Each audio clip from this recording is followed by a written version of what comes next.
Hello, everyone. This is Kirk Martin, founder of Celebrate Calm, and welcome to our podcast or Calmcast.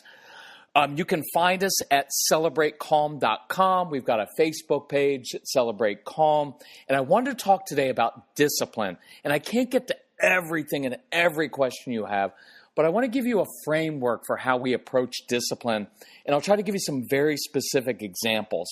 So, this is for especially those of you who have strong-willed kids, right? The kids who don't respond to consequences, right? Like you'll say, I'm going to wash your mouth out with soap. And they'll be like, oh, can we use Irish Spring? And it just doesn't work because everybody else has lied to you and said, oh, if you're just consistent, you follow through, your kids will listen to you. And you've done that. And it doesn't work with these kids. So I want to give you some tools because these are also kids who are never going to do things the way you want it done. And they struggle with impulse control. Really bright kids, but they struggle at times. So I want to give you some tools. So let's lay the groundwork. Couple big things. Discipline is something that you do for your child, not to your child. It's a gift. See, it's not about coercing them to achieve some kind of outward behavior. Because if we're honest with ourselves, sometimes we use discipline in order to make our lives easier. We just want our kids to stop being annoying and do what we say because that's easier. And that's not what my goal is here, right? So it's not about getting kids just to behave. It's not about consequences. It's about a changed heart.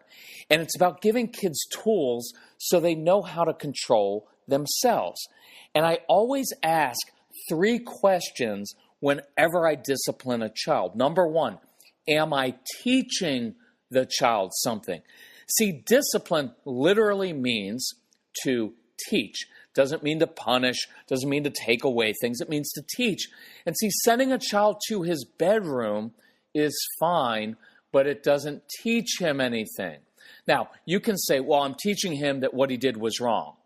Well, your kids already know that what they're doing is wrong, and that's why they lie. So if you have kids who lie, know that it's not that big of a deal. It's just them trying to get out of the consequence. It's a very normal thing for kids to do. The lying isn't the issue. It's the fact that they didn't have the tools or the impulse control in the first place to do what you told them to do. So they get in trouble, and now they lie. Hope that makes sense. Second question. Am I showing the child a different way to do it next time? Because if we don't show them how to do it differently next time, the pattern will repeat itself. And you've seen this, haven't you? Your child continually does something wrong again and again and again and again, no matter what consequence you give. And number 3, am I building my relationship with my child? Because we often miss that. I believe that good discipline will always lead to a closer, more trusting relationship with your child. Now, many of us who are very kind of old school or older, I had a career military dad. And so he would discipline his 4 sons, but it was basically fear and intimidation. And none of us had a good, healthy relationship with my father. And I want to break that pattern in your home so that your kids know you're firm, you're tough, you don't take any stuff, but you have a close, trusting relationship with them because I want your kids to be able to come to you when they have issues, but they won't if all you ever do is kind of yell and scream and bark consequences.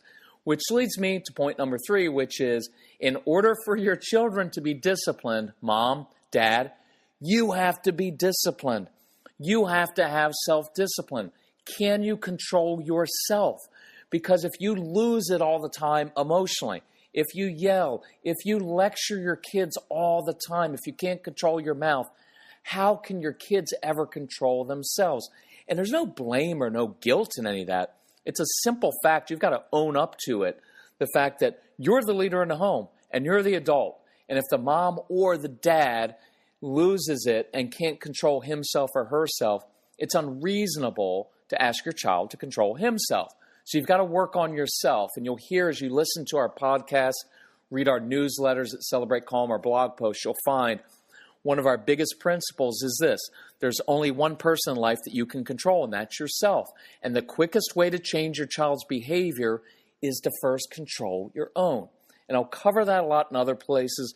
We've got a 30 Days to Calm program to help frustrated, freakish parents like you and I to calm ourselves down, but that's a big part of it. So let's go to another big point, and it's this.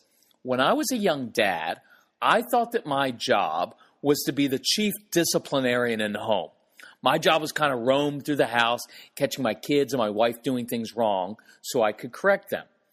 And one day I got it in my head, what if my job, instead of being the chief disciplinarian, is to be the chief source of wisdom? What if my kids, think about this, what if your kids, instead of just needing to be disciplined, what if they need some wisdom, to be shown a different way to make choices?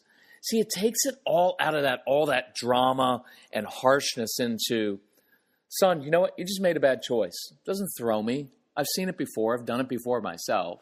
I'm not interested in sending you to your bedroom. But look, if you want to grab the soccer ball and come outside, I'll kick the soccer ball around and I'll teach you how to make a different choice next time. Because listen, my assumption is you don't want to lose all your stuff all the time. See the tone in that? It goes from, I have to enforce consequences, which is important, to, I'm here as an advocate, I'm here as a coach, I'm going to show you how to do it in a different way. I'm not upset at you, I'm not mad at you, I'm not going to create a lot of drama with discipline. I just want you to know that's inappropriate, but I'm going to show you a different way.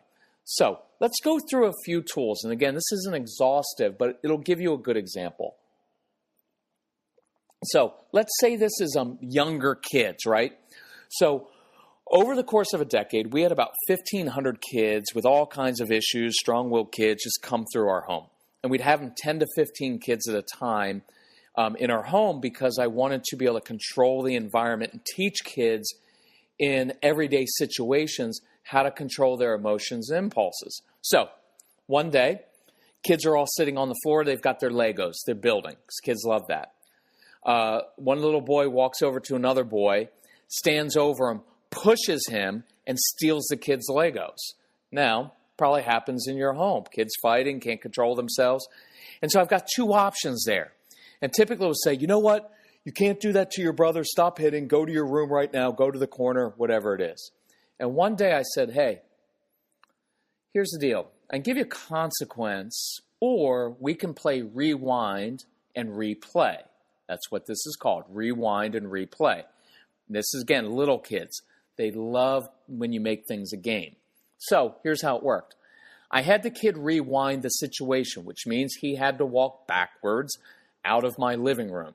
Kids love physical stuff. If you blindfold them and make them walk backwards so there's a chance they'll fall down the stairs, they will love it because they are risk takers. Anyway, so now I've got the kid. I'm like, dude, I know what you want. You want his Legos because his are really cool, but how you just handled that is going to get you beat up sometime. So not going to work. How can we do it differently? And so I would actually physically walk him through the situation and show him. So I'd say, okay, last time you went up and you stood over him, always creates a defensive response. What could you do differently this time? Maybe I could sit next to him? Like, bingo, good choice. Then he'd sit down. I'd say, last time you demanded that he give you his Legos. Nobody's going to do that. So how could you do it differently?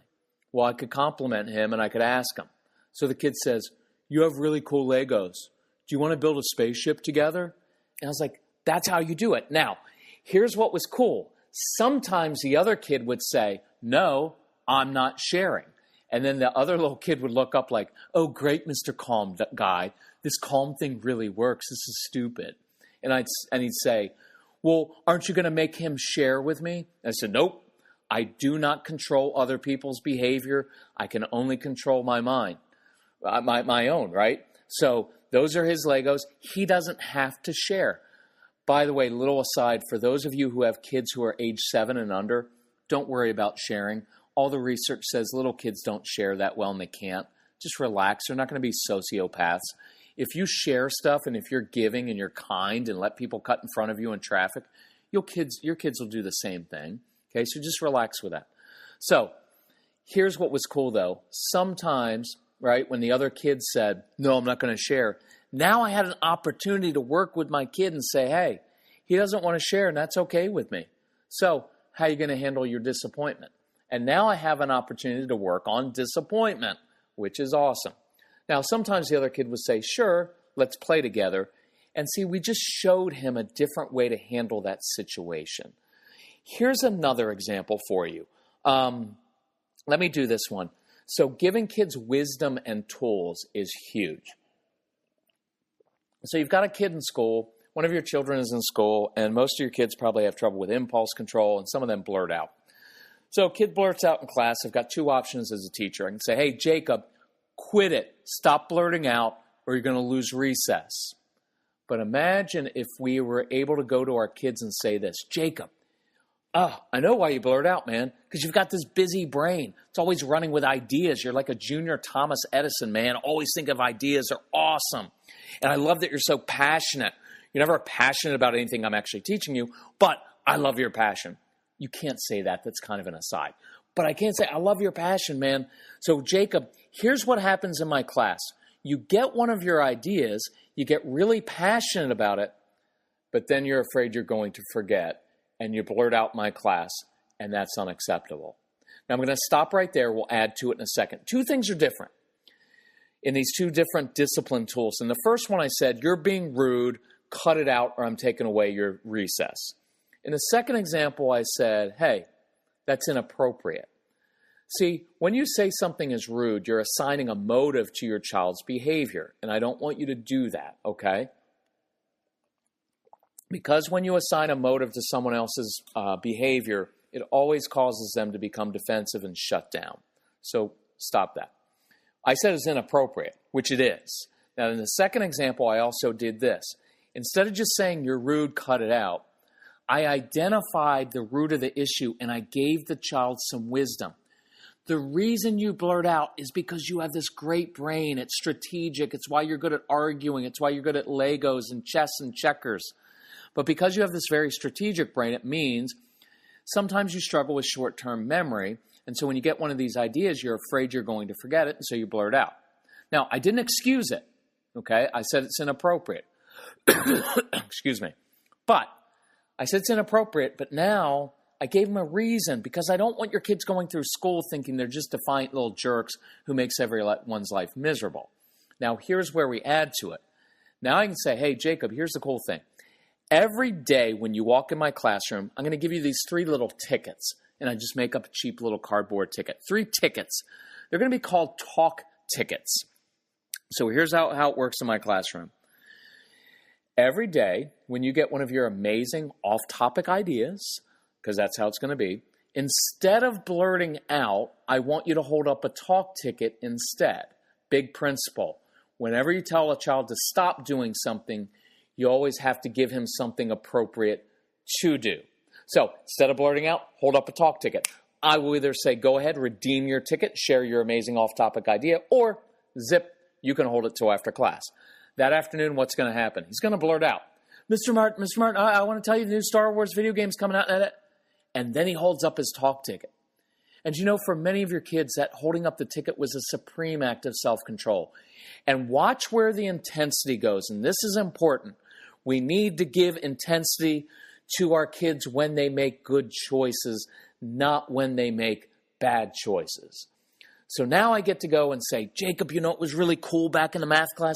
You really wanted to share that idea, and you started to blurt out, but then you caught yourself. You held up your ticket. That's what self-control looks like. That's impulse control. That's the way we do it in my classroom. That's cool. And now I give him a little fist bump. And now I'm just retraining his brain to begin holding up the talk ticket, and that's an act of self-control. Hope that makes sense. Let me do this example because it's a tough one.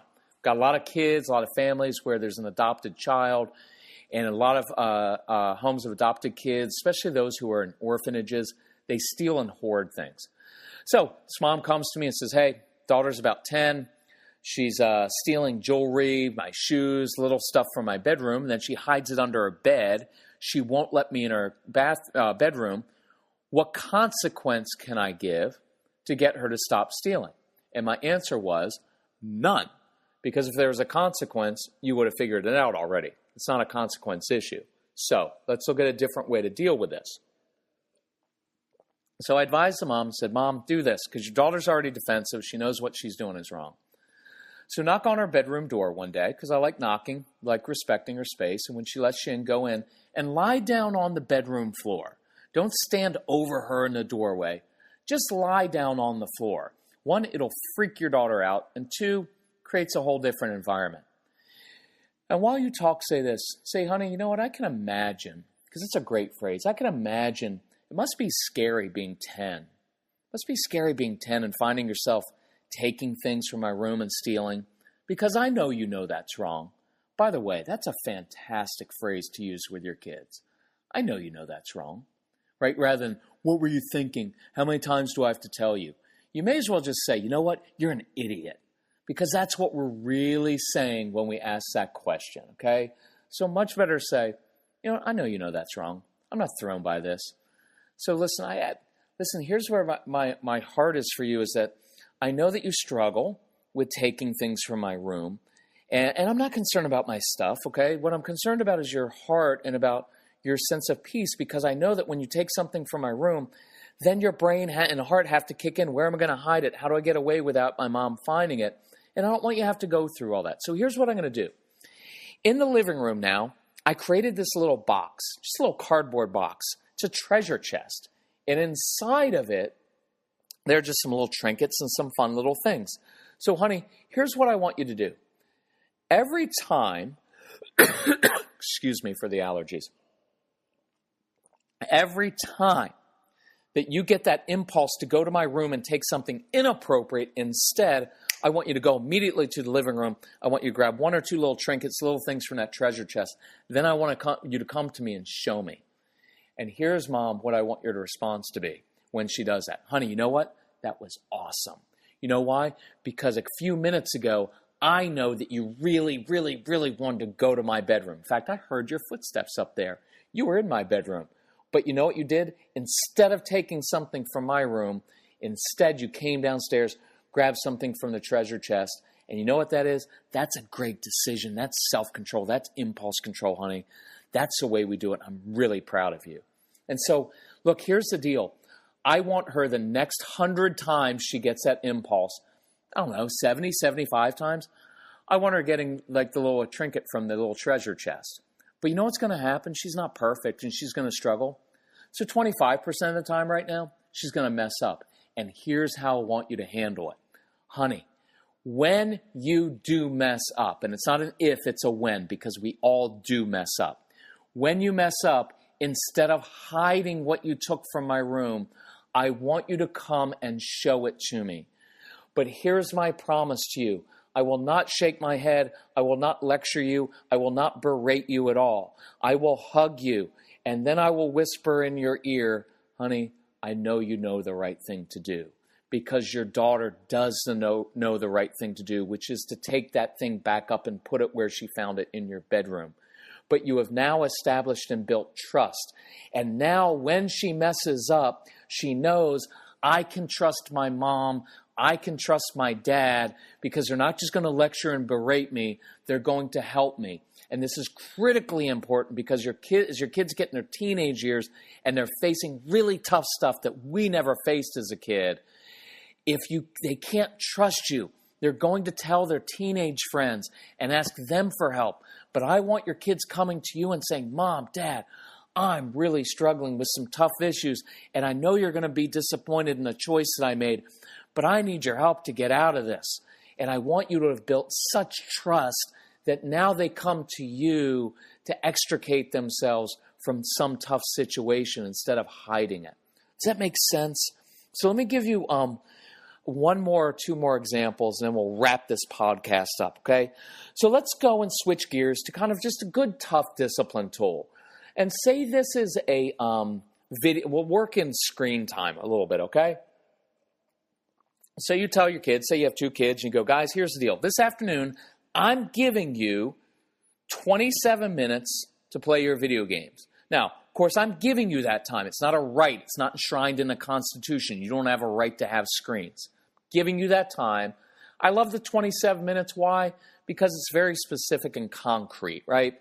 So if you say like, oh, you guys can go play for half an hour, who knows what that means? But 27 minutes is specific. Now, here's the deal with it. I'm giving you 27 minutes, but it is not my job. It is not my job to remind you when the 27 minutes is up. I want your kids learning how to manage their own time.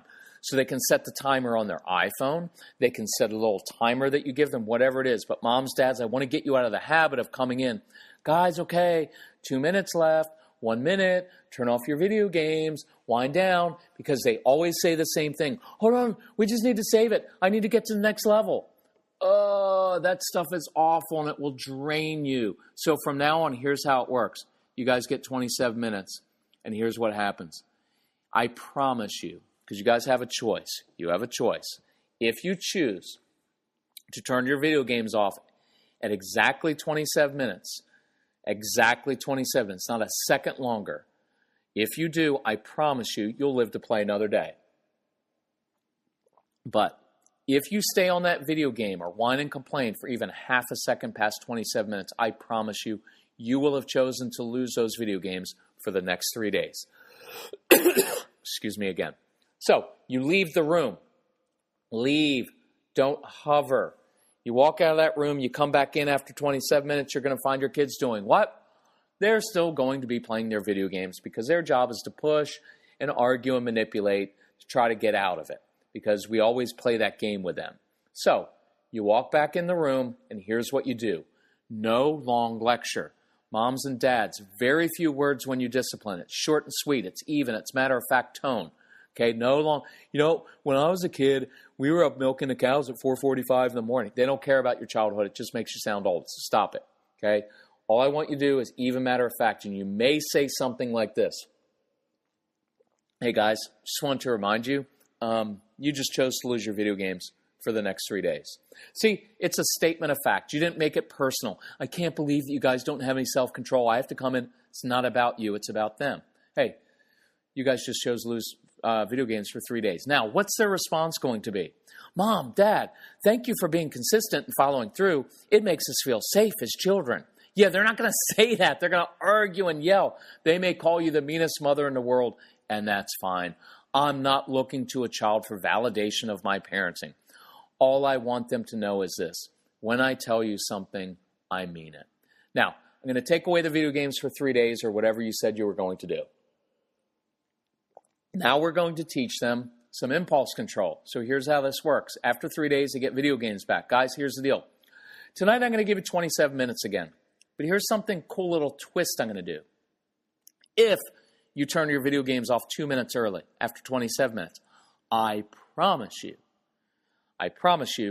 I will give you an extra 4 minutes to play tomorrow night. You turn off 2 minutes early, I'll give you an extra 4 minutes to play. Why? Because I want to teach you impulse control and delayed gratification. Now, I don't know if your kids are going to do that or not, but if they do, and it's even 2 weeks later, and they end up saying, Mom, Dad, we turned it off 2 minutes early. Now you get to bring that positive intensity and say, you know what was cool? You guys just made a good choice. You gave up 2 minutes to get 4 minutes. And I'm teaching them delayed gratification. I'm teaching them impulse control in context of something that they love. Now, we're coming up on the end, so I'm not going to get to, teaching your kids to listen the first time. I'll do that in the next one, okay? But I'll close with this. Just a reminder. We want to teach kids. We want to teach them through different discipline. We want to show them a different way next time. And we want to build that relationship. And I'll do a great example in the next one of how to be tough with your kids, but build that relationship. But I want to keep these podcasts kind of short. So if you need help from us, excuse me, so sorry about that. If you need help, email us. Email my son, because he was a strong-willed child, Casey, Casey, at celebratecalm.com. In fact, if you want, email me directly. It's Kirk, Kirk, at celebratecalm.com. Send us your questions. We'll answer it in a podcast. We'll answer it in our newsletter, maybe on our Facebook page. If we can help you with anything, call us, 888-506-1871, 888-506-1871. If you want any of our products, you can go to our website at Celebrate Calm, and we have some specials. We have a whole CD where we go through 30 different discipline situations just like this, and we're giving it away free this month as part of the special bag that we do. It's called Get the Bag, and it's filled with CD sets on discipline, on the strong-willed child.